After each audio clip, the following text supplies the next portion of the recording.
What's up, everyone? Welcome to the video.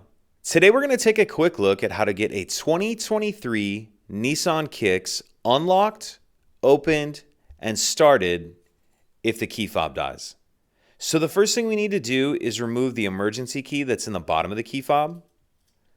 That's done by pressing this release here that my thumb's on. Hold that release over and the emergency key will slide out like that.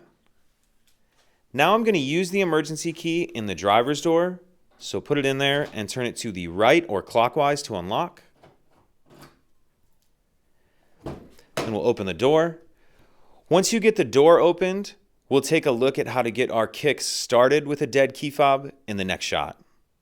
So what I'm going to do is I'm going to hold the brake pedal down. Then I'm going to take the top of the key fob and I'm going to hold it up to the stop start button. And then we'll hear a beep and the stop start button will kind of illuminate. It will glow a little bit. And then we'll be able to start the vehicle as normal. So hold the brake pedal down. I'm going to take my key fob and hold the top of it near the stop start button. You hear a beep and you can see it's lit up. And now we'll be able to start the vehicle as normal.